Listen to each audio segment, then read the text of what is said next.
Well, all right, let's go ahead with our study. All right, let's get going. You have your papers there. Just again, we're looking at the mystical spiritual side of John. As we go along, I'm going to give a little introduction each week, and then we'll get into the study and introduce you to some more in-depth things as we go along. I figured I would kind of space it out rather than do it all at one time. But we'll look at a key word each week and then get into the lists and the spiritual side. But we'll be looking at what was it to be a mystic or a seer or a spiritualist. Remember, some of our apostles had theological training. Yes, they were fishermen, but some of them go to the synagogue and are trained in what we would call like a lay ministry sometimes. Okay, there were those in the Jewish faith who were not rabbis. They didn't have that training, they didn't have that certification, but they were the helpers and the assistants in the synagogue. What we might call an associate pastor or a deacon or an elder might help out, something like that. But one of the things that one of the areas that they could study was the deeply spiritual side of Judaism and the mystic side, the seer, the revelator, the one who gets the visions and dreams and about what all that means, okay?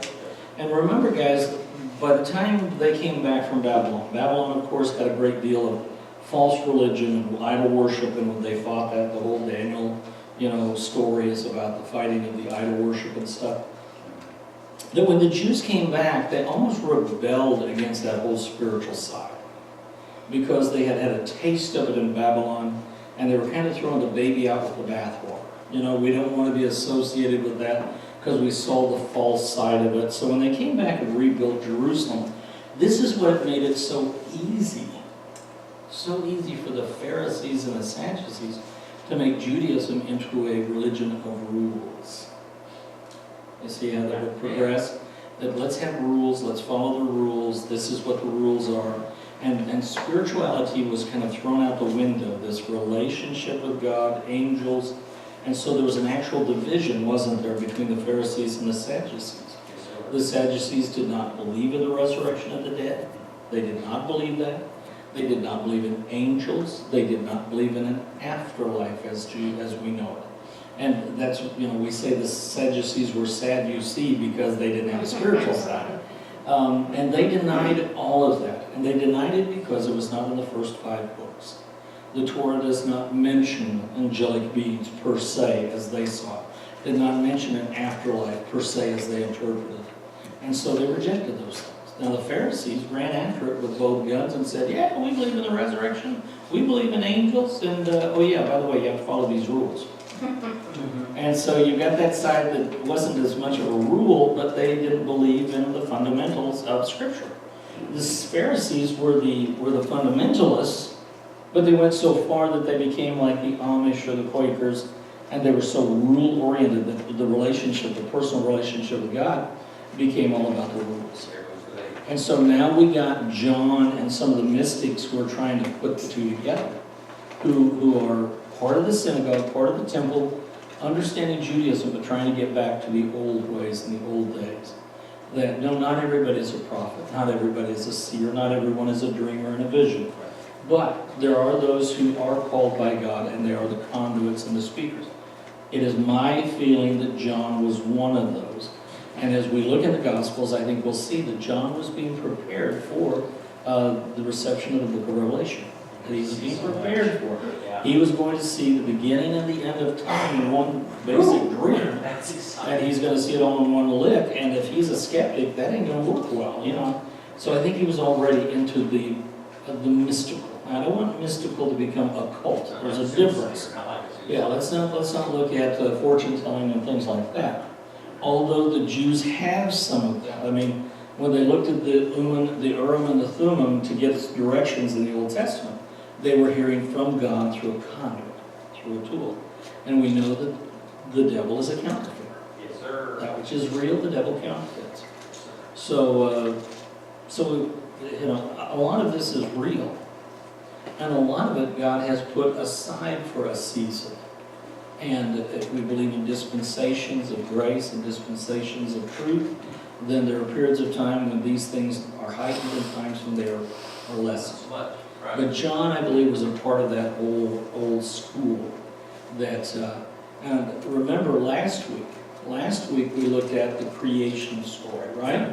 And how the creation story is told metaphorically in the first chapter, day by day by day in its proper order. Then on the first day this happened, on the second day this happened, on the third day this happened. Boy, it's right there in John. That we meet, the apostles meet Jesus at the Jordan being baptized, but they were already following John the Baptist. They'd already left much of what they had to say, let's go down there and get some training from the spiritual guy. So there's a spiritual hunger in them. There's a spiritual seeking in them, okay? And so when we look at it, so far we looked at the 7 signs of divinity on our first night, the signs that John lays out and says, this is given to us as a sign of the divinity of Christ. He is the Messiah. And we looked at that our first night. Last week we looked at the 7 days of creation spelled out for us in the first chapter of John, okay? We also looked at the difference between the synoptics and John. And I told you there were many, and I gave you 9, okay? I gave you 9 of those things on our first night. If you look at tonight, I'm going to give you 10 through 13, okay? There's about 20 big differences between John and the Matthew, Mark, and Luke, which are considered the synoptic gospels. When we think of synoptic, we think of synchronized. We also think of synopsis. You know, like the cliff notes of a story or a synopsis of what's there. And if you never wanted to read the book in high school, you bought the cliff notes and tried to pass the test, right? Well, it comes from the synopsis here, the synoptics, that in the end, these all are basically saying the same thing. They unite with one another, okay? And so the words synopsis and synoptic are together in this. And so we have the synoptic gospel. So let's look at some of the other things that make them a difference, okay? When we look at the book of John, 90% of the gospel of John is totally unique. It is not in the other gospels. 90% of it is just John talking about that event. And the other apostles are saying, where was I? That didn't happen, you know? Of course they were there. Of course it happened. But he chose to write about the less physical things and the more spiritual things. And we gave you 9 of those things last week. We'll not go over that again, okay? But the synoptic differences, 10 through 13. Number 11, he gives no genealogy whatsoever. He doesn't even mess with the man, Jesus. He doesn't mess with the flesh. How did he begin last week? In the beginning was the Word. I mean, he jumps right to the spiritual. He goes right to in the beginning was the Word. And the Word was made flesh. There's no genealogy, no proof. And remember, John was writing more to Jews than anybody else. And for Jews, genealogy is important. And he bypasses and skips the most important thing to a Jew because he's not thinking in the traditional theological terms. He's thinking in the spiritual. So how in the world, why would he not have a genealogy if it's primarily written to Jews? Because he was writing for a different purpose. Okay? Also, a very important part of the fact of Jesus is John has no nativity story. No nativity story. There's no nativity whatsoever. There's no Bethlehem. There's no creche. There's no wise men. It's in the beginning was the Word, and then we're at the baptism. He jumps right to the ministry. Right to it. And so that's radically different than the other gospels.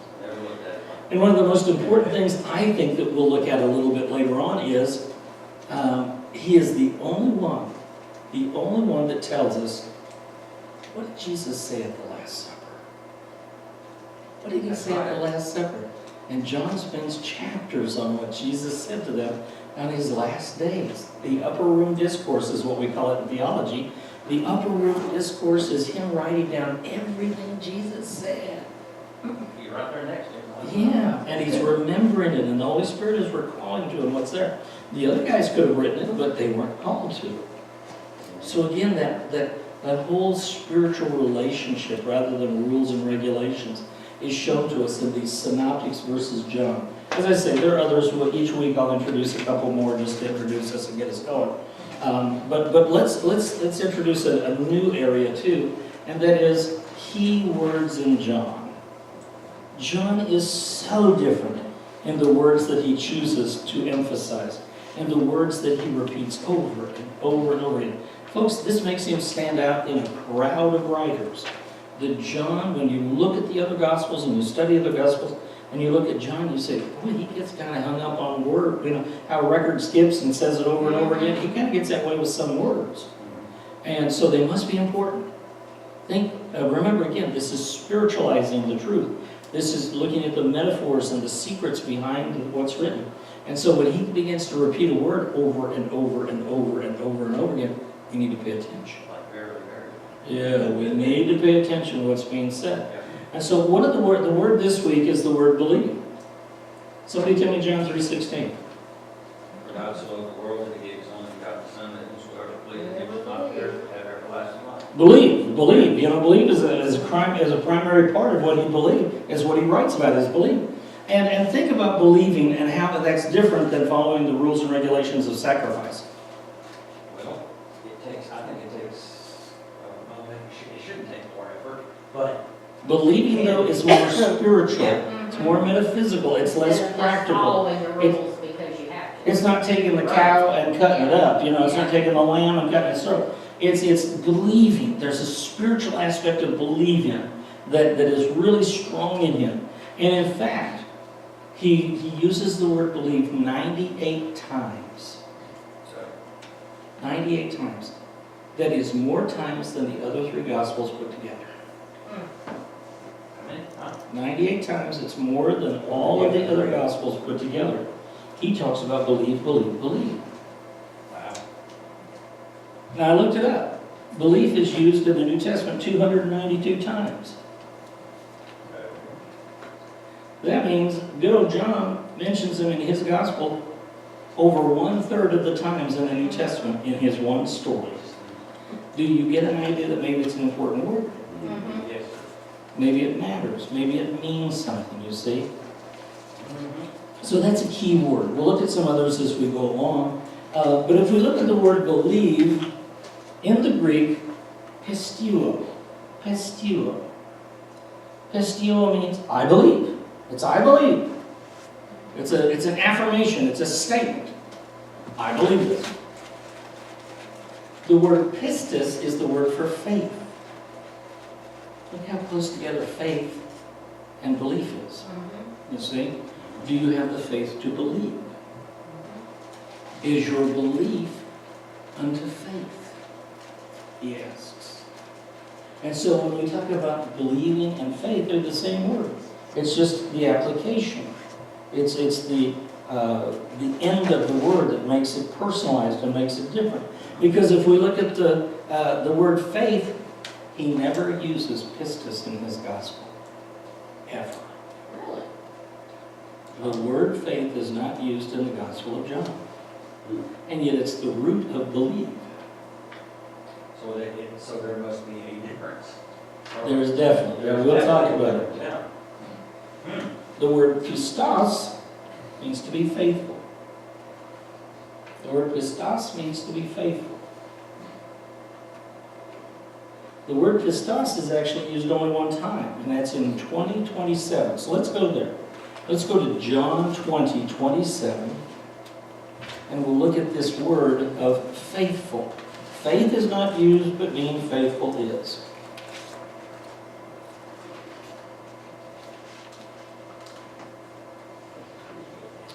John 20:27. Then he said to Thomas, oh, we know where we're going here, right?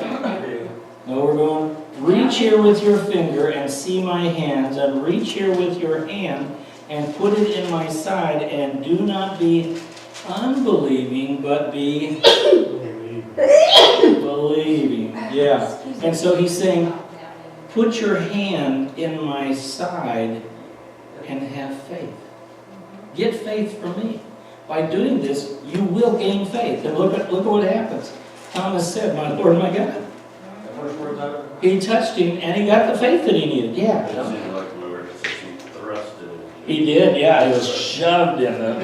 It's a forceful thrust is what we're talking about. I have the thrust also, it also has in here, and be not faithless. Faithless, see, there you've got the faithless, yeah. And that is, do I have that here? Let's see. Nope. The other word there is, I thought I had it up there on the slide, you must have it in your words. Yeah, apistos. Remember when you put an A in front of a letter, it negates the word, okay? A theist believes in God, an atheist doesn't. We gain ground on the battlefield, and then the army comes against us, and we don't gain. You put the prefix A, and it makes the word an opposite. And so we have pistos, and we have apistos. Don't be faithless. Be faithful, don't be faithless, he says. And so, can you think of anything more real and tangible, but at the same time, the world of a mystic to say, I've been resurrected, shove your hand in my side. Yeah. There's just kind of a mystical, creepy spiritualness to that. That's, okay, I guess. I think it would take me more faith to do it than the faith I'd get when I did it, you know? Absolutely. That'd be kind of a freaky thing. But apistos, both the word faithful and faithless is used only one time in this particular verse, 20:27. It's only exhibited one time, okay? Now, when we look at the definition then of belief, when we look at the Greek definition, it is to entrust. Like, I believe you can take care of my kids, therefore you're going to take care of my children. I believe that I can entrust you with my money. You say, boy, you really must believe in him. You must have faith in him. You see how the words are conjoined? I've got faith in you, I trust you, and so I'm going to trust you with my money until I return. And remember the story of the one who leaves the money and says, do something well with it, and returns back to find that some were and some weren't faithful with the money. And so this is the kind of entrustment that we have. That kind of faith where it's not just, I believe in my heart. The word faith means to put feet to your prayers. It means to believe to the point of doing it, okay? To entrust, to commit. To entrust, to commit, to trust. One of the best stories of belief that I've ever heard, and I've told it in this church, so forgive me. Not everybody's heard it. But it's supposed to be a true story. It's supposed to be a true story about one of these guys that was one of these walkers on tight ropes and stuff at the turn of the century when P.T. Barnum was popular and traveling shows were popular and people were making money escaping from, water traps and stuff. It was the entertainment of the day, and this guy would set up a rope and he would walk between buildings and walk over cliffs and stuff. And he was incredibly famous in the New York area, and he set up a rope over Niagara Falls. He was the first man to put a rope over Niagara Falls and say, I'm going to walk across Niagara Falls. Well, they prepared for it for over a year and hyped it for a year. And he went and he was there, and both sides of the country were, the American and the Canadian side were absolutely jam-packed, standing room only. People had to look with binoculars to see what was going on. So many people showed up. And so he just asked the crowd, do you believe that I can walk across Niagara Falls? And the crowd just screamed, yes. They're just in a frenzy, they've been waiting for this. And so he takes his stick and he slowly walks across Niagara Falls, and the crowd goes nuts. They just go crazy, absolutely crazy. And he said, I'm going to take this chair and I'm going to stop halfway and sit in the chair. Do you believe I can do that? And some of the crowd screamed their heads off and some went, but they all started, yeah. Pretty soon this crescendo built, and the crowd got behind it. And he walked halfway across holding nothing but a chair. Didn't have the stick anymore. Just had the chair. And he put two of the legs on that rope. And he sat on the chair and he balanced himself. And then he got up and he walked the rest of the way with the chair. And then he went crazy. And he said, I am going to take this wheelbarrow and put the chair in the wheelbarrow, and I'm going to cross Niagara Falls and stop and get in the chair in the wheelbarrow and balance the wheelbarrow on one wheel and sit in the chair. How many of you believe I can do that? The crowd erupted, they say. It just became a volcano of sound. They were just in a frenzied pitch, and he said, then who will volunteer to sit in the chair? Yeah. If you believe, will you sit in the chair? You see, a lot of people believe in Jesus, Preach. but are they willing to sit in the chair? Are they willing to commit their life and limb and future and plans and safety to Him? Oh, That's a different kind of belief, isn't it? Preach. That's a pretty different kind of belief than what we think is, because we have this head knowledge belief, but now we're talking about, are you willing to trust and commit in belief? Will you give me what is yours and let me give you what is mine, Jesus says. Then you've believed. Not until.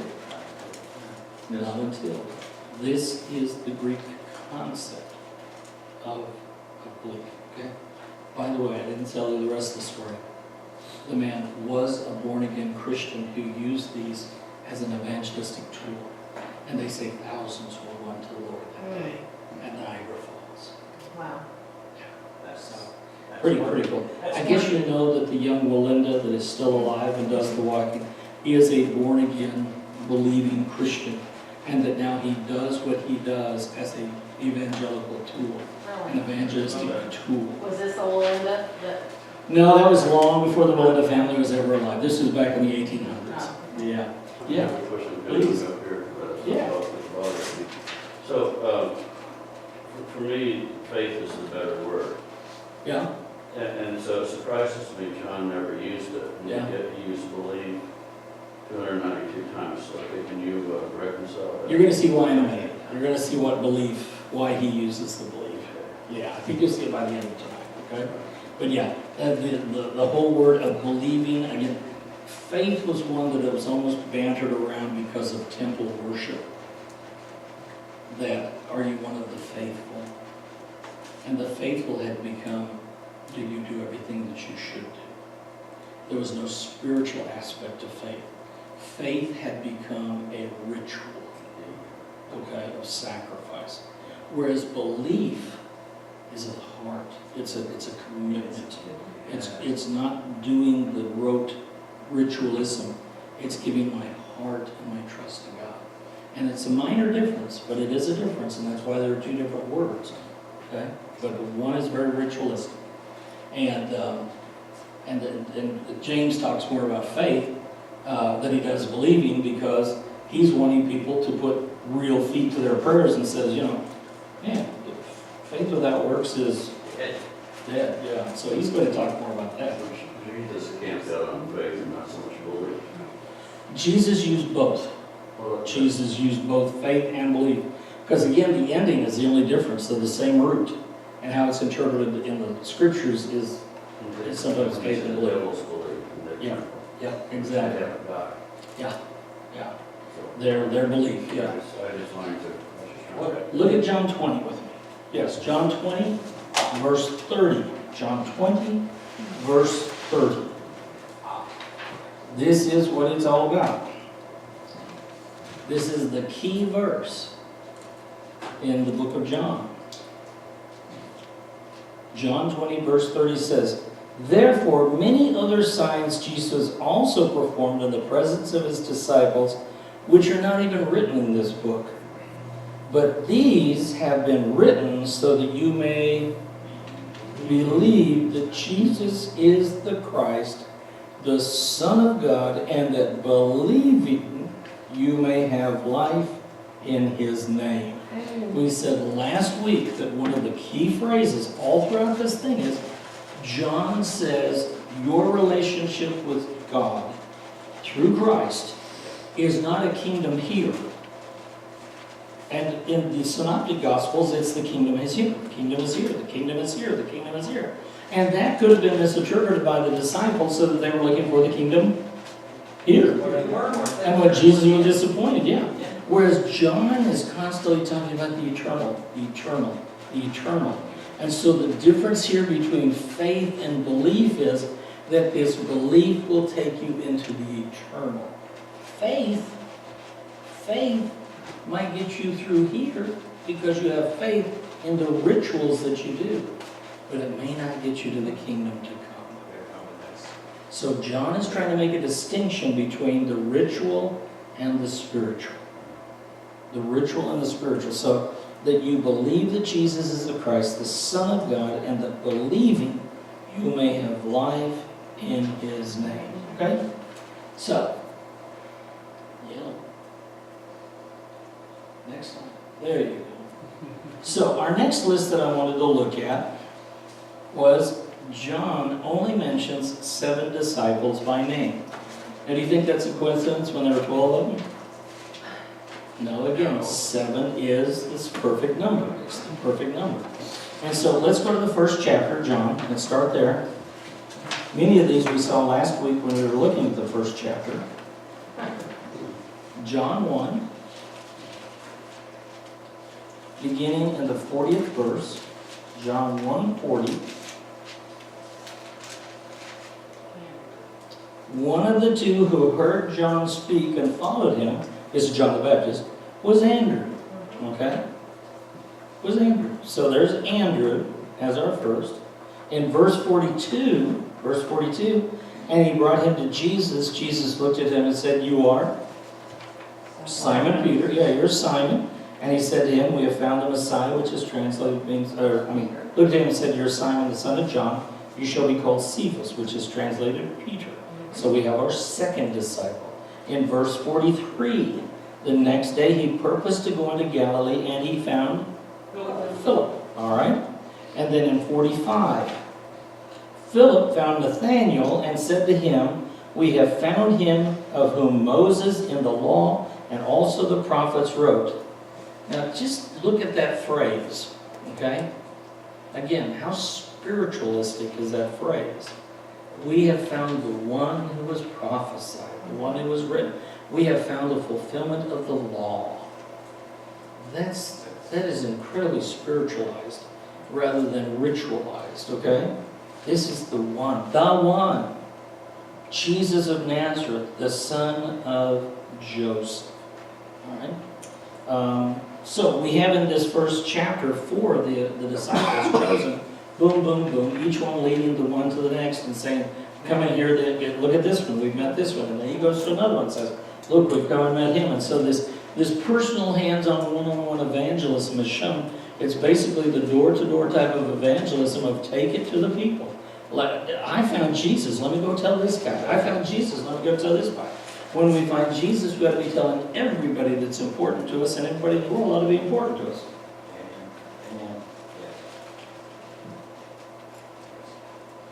Our next one is found in the 20th chapter. Go to John 20.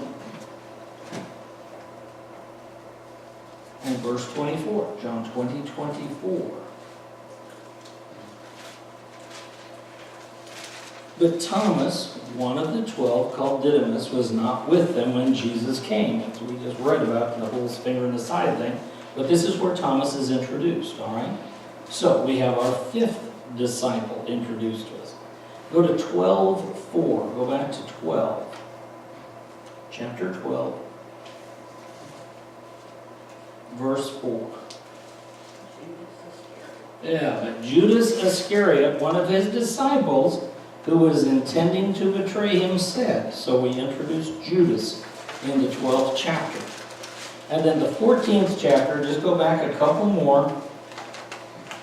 14, verse 22. Judas, not Iscariot, said to him, "Lord, what then has happened that you are going to disclose yourself to us and not to the world?" So we have 7 disciples named in the book of John. So it is now our 3rd listing of 7s. Right? We have the 7 days of creation, we have the 7 signs of the Messiahship or the divinity of Christ, and now we have had 7 disciples mentioned. 7 disciples. The next list of 7 is there are 7 men who were not disciples who are mentioned. Not 8, not 6, not 10, 7. there are 7 men, random people, mentioned by name in the book of John. So let's go back to the first chapter then, John 1. John 1, verse 6. There came a man sent from God whose name was John. This is John the Baptist, okay? So John the Baptist is our first man who is not an apostle, who is listed in the book of John. Look at John 3:1. Just a couple of chapters back. 3:1. Now there was a man of the Pharisees named Nicodemus, a ruler of the Jews. So Nicodemus becomes the second man who is not a disciple mentioned. We go to chapter 11.